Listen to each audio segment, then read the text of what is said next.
Hey guys, welcome to the solutions for the geometry test, practice geometry study guide.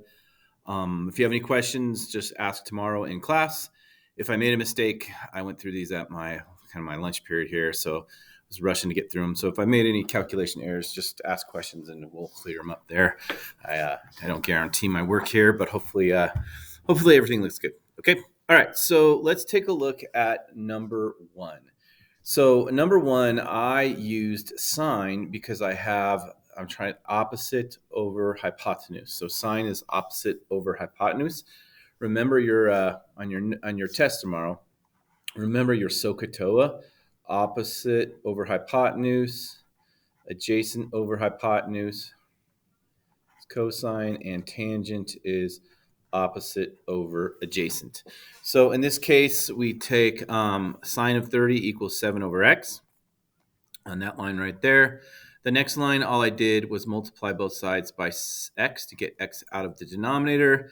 And then I divided by the sine of 30 on this line right here. And then I put it in the calculator and got about 14. Okay, so I got x equals 14.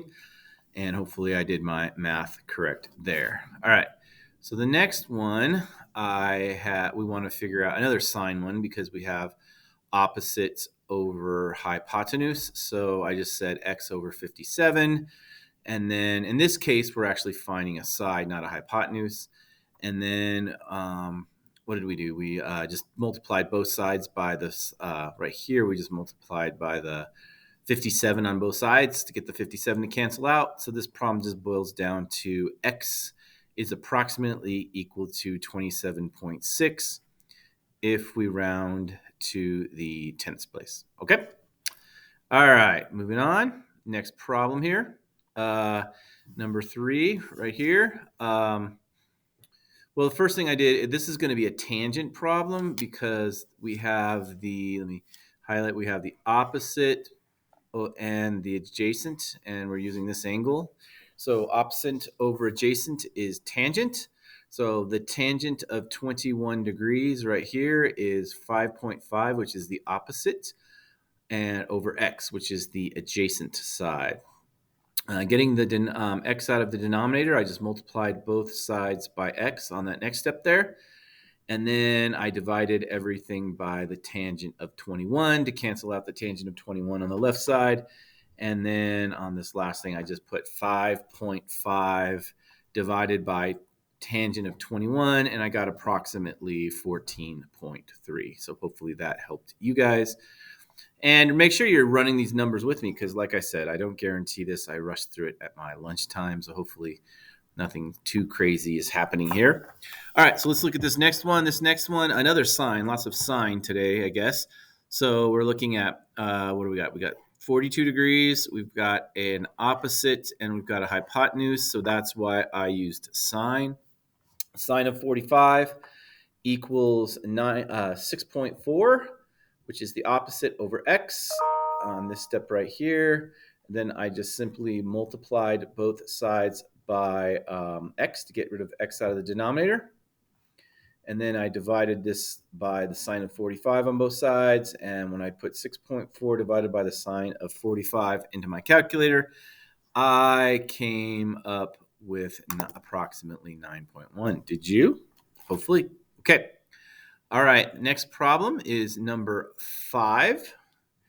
Well, what do I have here? I have an opposite and a hypotenuse, right? So a lot of sine here, but I don't have an angle. So I said, right on this step right here, I said sine of x equals opposite, which is 27 over 48, which is the hypotenuse. And then to get x by itself, I took the inverse sine of both sides.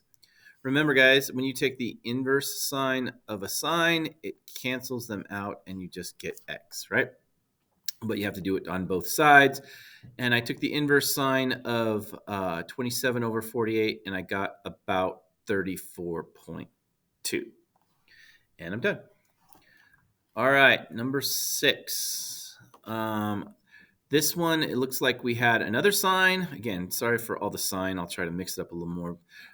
So sine of x equals 7 over 9.4. And then I just inverse signed both sides because remember the inverse sign cancels the sign.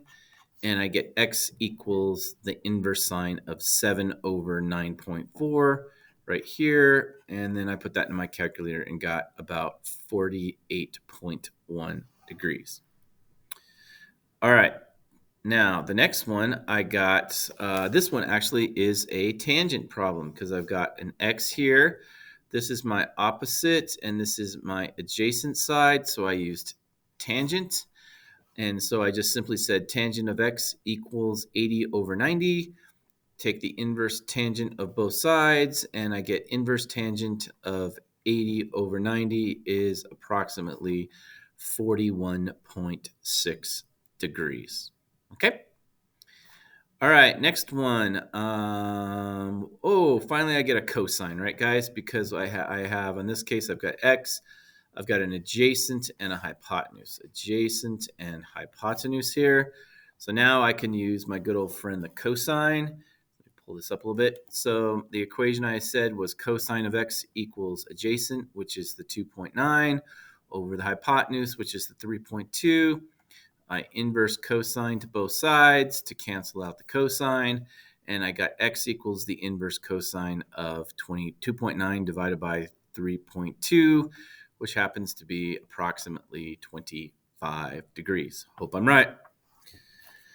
All right, moving on for the next one here. I hope you like my beautiful drawing here. So basically, when I go through this, it says Grayson is on a hot air balloon. So Grayson is somewhere up in this hot air balloon here. Grayson's right here.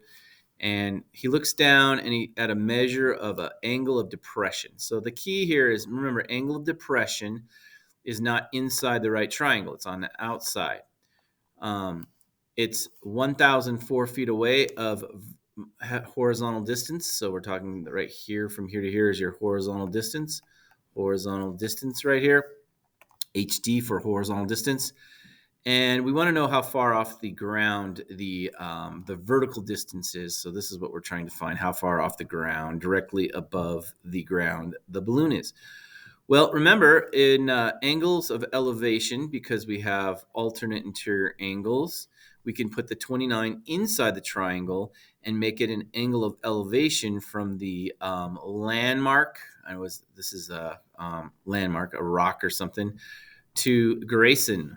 So now we can just say, well, we're trying to find x. So we have, what do we have here? Opposite, and we have adjacent, right? So now we could use our good friend, the tangent. So I can say tangent of x over 104. And then I just simply just take the inverse tangent of both sides to find the angle. No, I don't take, sorry about that. I don't take the inverse tangent. I just I multiply 1,004 from both sides to get x by itself. Don't need to do an inverse here because I'm finding a side length. And then I simply just, on this step right here, I just multiply that all together, and I got about 556.5 feet off the ground, which makes quite a bit of sense there. All right, the next one, number 10, is the boat and the lighthouse beacon. So it tells us that we got a 6-degree angle of elevation, and we know that the top of the light is 115 feet tall, and we're trying to figure out, in this case, the horizontal distance.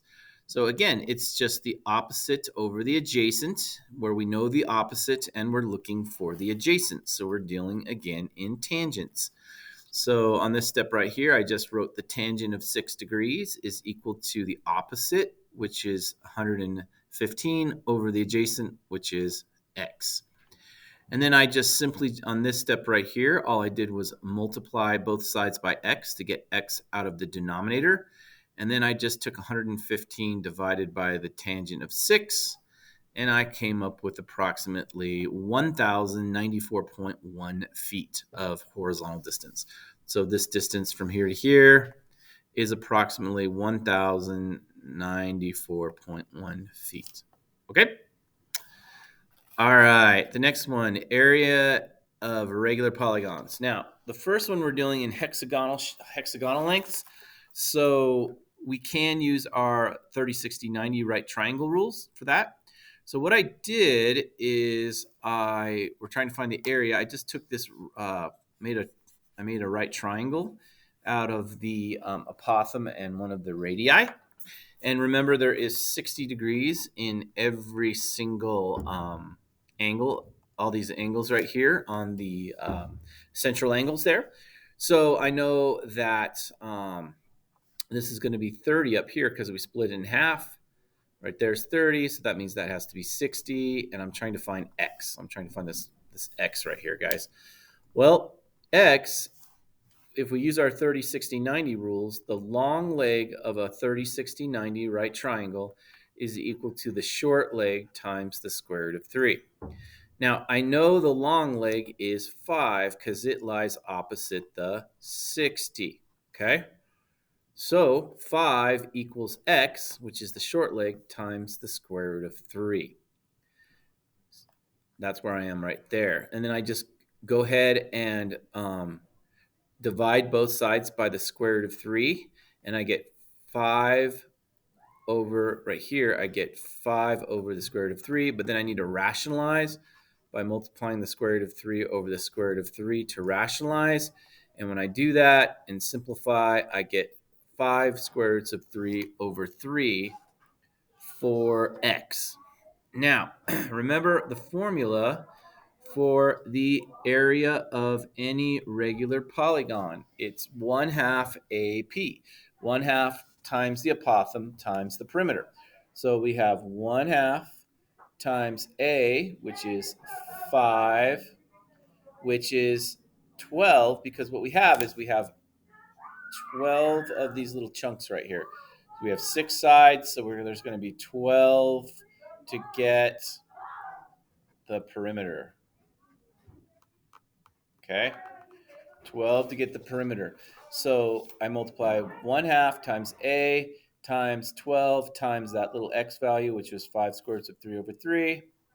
And I multiplied it all down and do the math. And I came up with, once I did all the math here, did all this math right here, I got 50 square roots of 3. So that's my exact answer.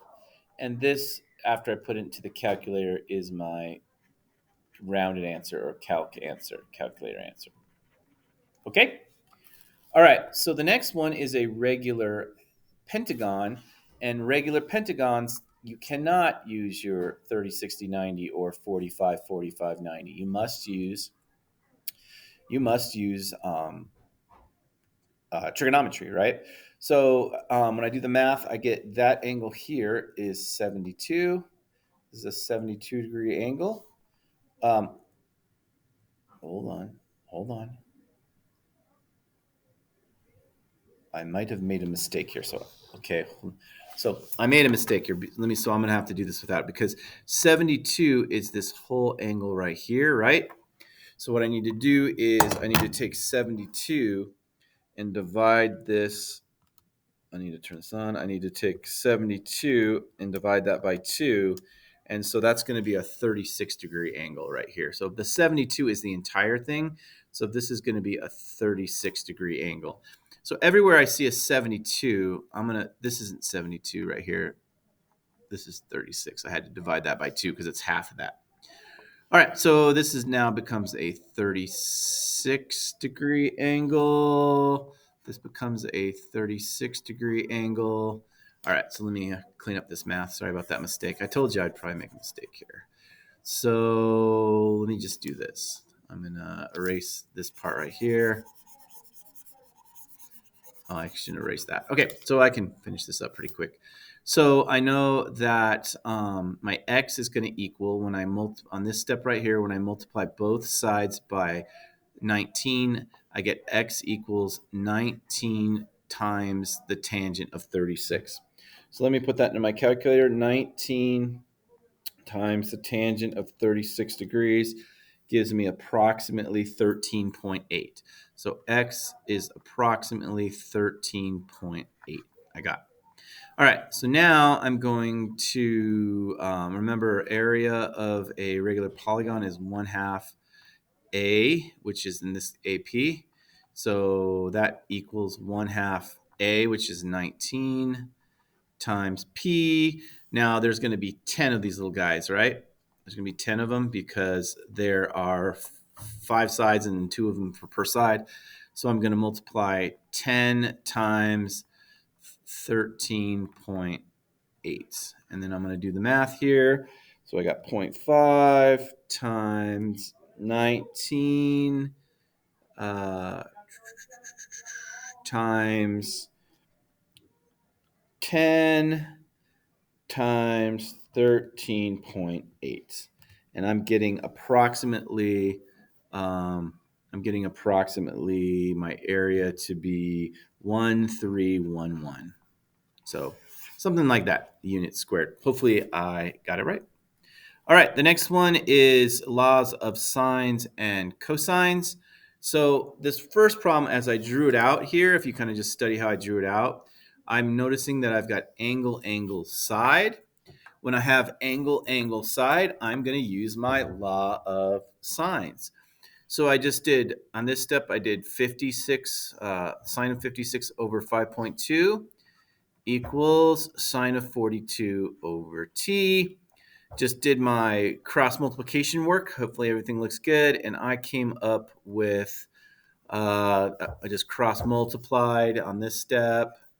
And I came up with, when I did all my math, I got sine of 42 over divided by 0.1869. And I came up with approximately 3.6 for an answer for side T. So this side over here, I'm getting approximately 3.6. Looks pretty reasonable. So I think that number looks good because it's less than 56. 42 is less than 36. 42 is less than the 56. So I know the 3.6 looks less than 5.2. So that looks pretty good. All right, so the next one is SASSA, which means I have a law of sines that's ambiguous. So what I did is I want to figure out it's asking me to find the angle of G. So on this step, I'd say sine of G equals over 960 equals sine of 69 over 920. Cross multiplying and all that good stuff, I get sine right down here. I get sine of G over 960 equals, and I just did this math right here. I just put it in my calculator and got that, 0.001. And then I solved for the sine of G by taking the inverse sine of G to cancel that out. And I got G equals the inverse, this should be the inverse sine of 9.9742, and I got approximately 77 degrees. Now, once I get 77 degrees, I've got to do 180 minus 77 degrees. So let's see here. When I did that, I get 103. Okay, now, will this work? Well, if you take 103, which you already have here, and you add 69 to it, which you already have, so 103 plus 69 equals 172. And that's less than 180, right? So that also works. So what are your two answers? You could have a 103, that works, and you could also have a 77. So in this ambiguous case, you could have two different triangles that could work with the law of sines on that one. Okay? All right, this one is SAS, side angle side, once you've set up the triangle. So that involves law of cosines. So I said this W squared right here is equal to 97 squared plus 48 squared minus 1 half 48, 97, and cosine of 28. And then it just becomes number crunching all the way down here. Obviously here I had to take the square root to cancel the W squared out here. And I'm coming up with approximately 98.2. Okay? Hopefully that answer looks good to you. Vectors. Well, the first part's pretty easy. You just add the resultant. Remember, we'll call this resultant, I don't know, we'll call it W. Okay, so this is going to be vector W. So vector W is going to equal, you just add the X values and add the Y values. Now, I graphed vector W in blue right here. If you see the blue graph right here, right here, I graphed it in blue. Now, if you're going to use tip to tail, what you'll notice is if I can't, but I could take that green vector right here and I can move it up to here, and we can see that when you take, remember, vector V is 5, 7. This is vector V right here. This is vector, this is vector U. This is vector V right here. And then this is vector W. And that's your tip to tail. And vector W is going to be as a coordinate 9, 8. Okay, so you can kind of see that vector U plus vector V is equal to vector W. All right, on this one, on number 17, I just made a right triangle here with X and Y. And then I need to find the X value and the Y value. So the X value is going to, the Y value is going to involve sine. So sine of 33 equals Y over 110. And so I get, when I do all my math, I get Y equals 59.9. And then when I do all my math on this one, I get cosine is your X value. So I wrote this equation right here. Doing the math, I got cosine is approximately 92.3. And so remember, this is my X value and this is my Y value. And since it's a vector, we have to use pointy parentheses for vector parentheses. Okay. All right. Last problem, we have a pack of middle school students that traveled 15 miles east right here. I drew a picture here.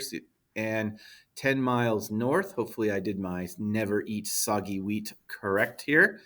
And then, so what do I have here? So to get C, to find the magnitude of this vector, I needed to use the Pythagorean theorem. So 15 squared plus 10 squared equals 225 plus 100 is 325. So I got C is approximately equal to 18.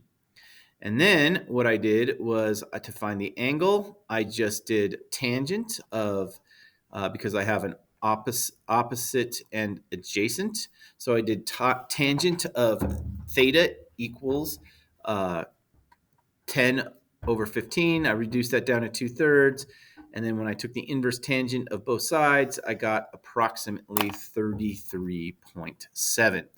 So my final answer is the pack of middle school students, if you can read my writing here, traveled 18 miles, 33 degrees, 33.7 degrees north of east. Okay, and you could say 30. You could say it either way. You could say 18 miles, 33.7 degrees north of east, or you could say the pack of middle school students traveled 33.7 north of east at 18 miles, something like that. Okay, and that is your study guide. Hopefully this helped you. Any questions, ask them. If I made a mistake, let me know. Sorry about that in advance, and we'll see you later.